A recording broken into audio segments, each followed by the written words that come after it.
ജ്യോതികുമാർ ചാമക്കാല. ഇപ്പോൾ Shri K Anilkumar telephone line ചേരുകയാണ്. Shri K Anilkumar, താങ്കൾ ഇന്നലെ പറഞ്ഞിരുന്നു പ്രൈം ഡിബേറ്റിൽ എക്സാലോജിക്കും CMRലുമായുള്ള ഇടപാടിന്റെ വിശദാംശങ്ങൾ പുറത്തു വന്നതിന് ശേഷമല്ല ഈ CMRലിന്റെ ഖനനാനുമതിയുടെ കാര്യത്തിൽ ഒരു ഉത്തരവ് സർക്കാരിൽ നിന്നുണ്ടായത് എന്ന്. അതേ എന്ന് തെളിയിക്കുന്ന രേഖയാണ് ന്യൂസ് 18 കേരളം പുറത്തുവിടുന്നത്. ഞാൻ ഇന്നലെ തന്നെ പറഞ്ഞിരുന്നു ഡിസംബറിൽ അങ്ങനെ ഒരു ഉത്തരവ് വന്നിരുന്നു എന്ന്. ഡിസംബർ 18-നാണ് കേട്ടോ കൃത്യം ഡേറ്റ് ഈ ഉത്തരവിന്റെ.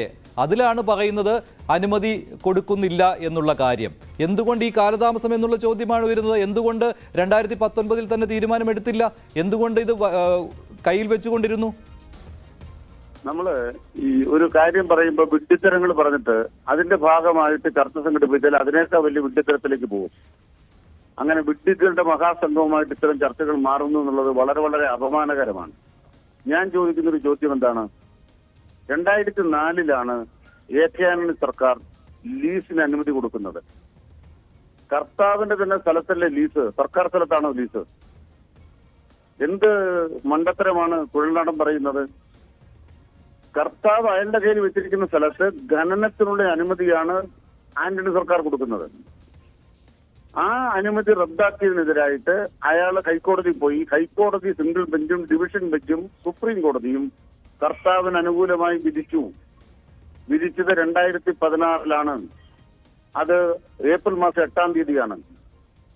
ആ ഉത്തരവ് സുപ്രീം കോടതി വന്ന ശേഷം ആ ഉത്തരവ് നടപ്പാക്കാൻ പിണറായി സർക്കാരിന് എന്തെങ്കിലും തടസ്സമുണ്ടായിരുന്നോ?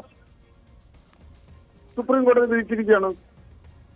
അങ്ങനെ സുപ്രീം കോടതിയുടെ ഒരു വിധി ഇങ്ങനെ കിട്ടിക്കഴിഞ്ഞാൽ ഉടനെ എന്നാ ഉത്തരവ് നടപ്പാക്കിക്കോട്ടെ എന്ന് പിണറായി സർക്കാർ വിചാരിച്ചാൽ നിങ്ങളുടെ മുമ്പിൽ തലയും കുറിച്ച് ഞങ്ങൾ നിൽക്കണം.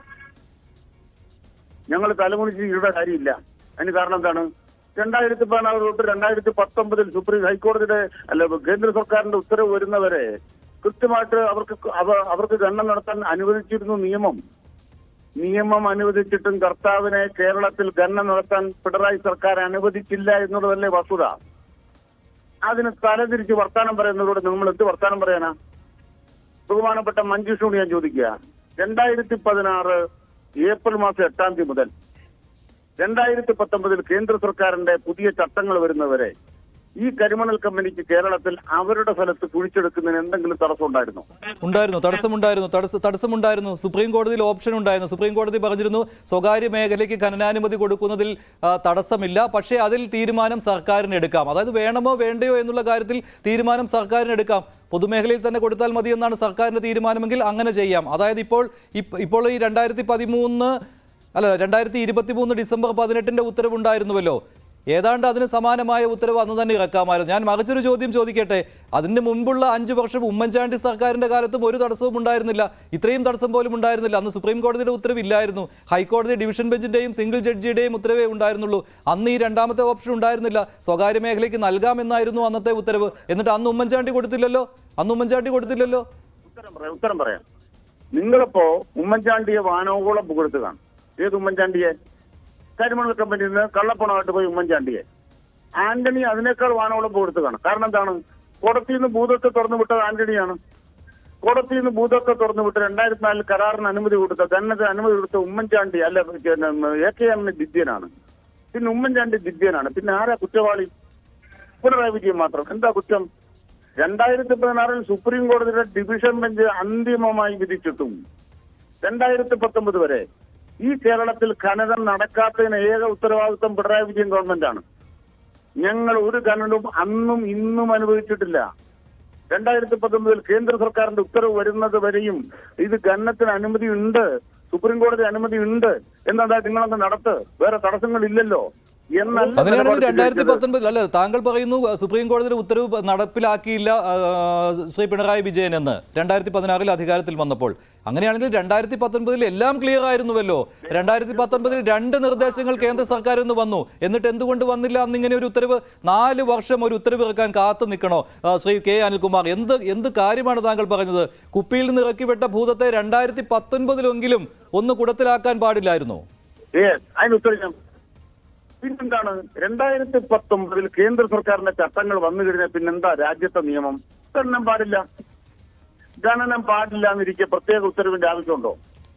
ഒരു ഉത്തരവിന്റെ ആവശ്യമില്ല. നിങ്ങൾ പറയുന്ന ഉത്തരവിന്റെ ആവശ്യമില്ല. 2019 സ്വകാര്യ ഭൂമിയിൽ ഖനനമേ പാടില്ല ഏത് ലൈസൻസ് ഉണ്ടെങ്കിലും എന്ന് വന്നാൽ ആ ഉത്തരവ് കേന്ദ്ര സർക്കാരിന്റെ ചട്ടം നിലനിൽക്കുന്നിടത്തോളം കാലം ഖനനം പാടില്ലല്ലോ. ഇവിടെ എന്താണ് പ്രശ്നം?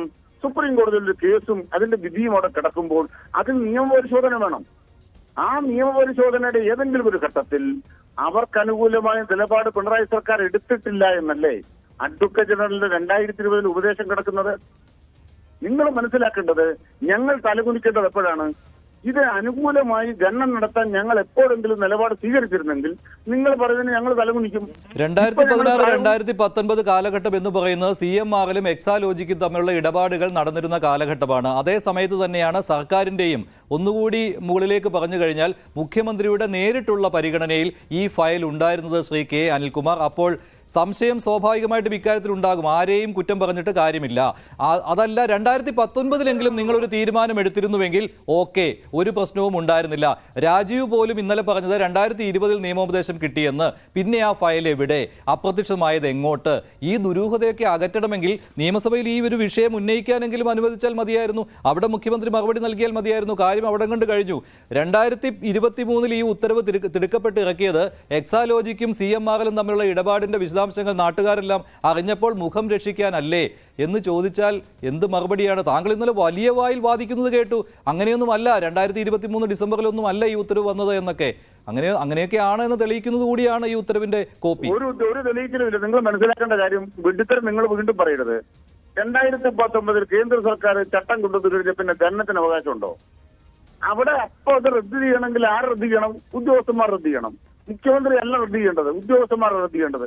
റദ്ദ് ചെയ്യേണ്ടത് വേണം, നിയമപരിശോധന വേണം. നിയമപരിശോധന നടത്തി കഴിഞ്ഞപ്പോൾ ഒരു കാരണവശാലും ഇത് കൊടുക്കേണ്ടതില്ല എന്ന് അഡ്വക്കേറ്റ് ജനറലിന്റെ ഉത്തരവ് വാങ്ങിയതല്ലെങ്കിൽ അഡ്വക്കേറ്റ് ജനറലിന്റെ ഉപദേശം വാങ്ങിച്ചത് ആരാ? ഈ പിണറായി സർക്കാരാണ്. എന്തിനു വേണ്ടിയാണ്? കൊടുക്കാതിരിക്കാനാണ്. കൊടുത്തിട്ടില്ലല്ലോ. അപ്പോഴും സർക്കാരിന്റെ പരിഗണനയിൽ ഈ ഫയൽ ഉണ്ടായിരുന്നു. ഈ അപേക്ഷകൾ സർക്കാരിന്റെ പരിഗണനയിൽ ഉണ്ടായിരുന്നു. മറ്റൊരു കാര്യം കൂടി സർക്കാർ നോക്കിയിരുന്നു. ഒരു സംയുക്ത സംരംഭം എന്ന നിലയ്ക്ക് CMR-നെ കൊണ്ടുവരാൻ പറ്റുമോ, പൊതുമേഖലയുടെ സപ്പോർട്ടോടുകൂടി കൊണ്ടുവരാൻ പറ്റുമോ എന്നൊക്കെ നോക്കിയിരുന്നു ശ്രീ കെ അനിൽകുമാർ. ഇതൊക്കെ താങ്കൾക്കും അറിയാവുന്ന കാര്യമാണ്. പക്ഷേ അത് സമ്മതിക്കാൻ മടിയാണ്. ശരിയാണ്, അതൊരു തെളിവില്ലാത്ത കാര്യമാണ്. ശരിയാണ്. പക്ഷേ എങ്കിലും അത്തരം ശ്രമങ്ങളൊക്കെ നടന്ന ഒരു കാലഘട്ടമല്ലേ ഈ 4 വർഷം എന്ന് ചിന്തിച്ചു പോവുകയാണ് കേട്ടോ. ശരി, നന്ദി. എന്തായാലും താങ്കൾ ഇന്നലെ പറഞ്ഞത് അത് തെറ്റാണെന്ന് തെളിയിക്കുന്ന ഒരു രേഖയാണ് എന്ന് ഞാൻ പറയുകയാണ്. താങ്കൾ ഇന്നലെ എന്നെ കള്ളം പറയുന്നു എന്ന് പറഞ്ഞിരുന്നു. അതല്ല കേട്ടോ, ആ രേഖ, ആ ഉത്തരവ് വന്നത് 2023 ഡിസംബർ 18-നാണെന്ന് ഒരിക്കൽ കൂടി പറയുകയാണ്. നന്ദി ശ്രീ കെ അനിൽകുമാർ. എന്തായാലും പൊതുമേഖലയിൽ മാത്രം അനുമതി മതി എന്ന കേന്ദ്ര നയം വൈകിയാണെങ്കിലും സംസ്ഥാന സർക്കാർ അംഗീകരിച്ചിരിക്കുകയാണ്. അങ്ങനെയാണ് 2023 ഡിസംബർ 18-ന് ഇങ്ങനെയൊരു ഉത്തരവ് വന്നത്. ഇതിലൂടെ CMR-ന് തീരദേശങ്ങളിൽ ഖനനാനുമതി നിഷേധിക്കപ്പെട്ടിരിക്കുകയാണ്. പക്ഷേ എന്തുകൊണ്ട് ഈ വൈകൽ എന്ന ചോദ്യം ഇപ്പോഴും അവശേഷിക്കുകയാണ്. 2016 മുതൽ 2023 വരെയുള്ള കാലഘട്ടത്തിൽ എന്തുകൊണ്ട് ഇങ്ങനെയൊരു ഉത്തരവ് വന്നില്ല എന്ന്.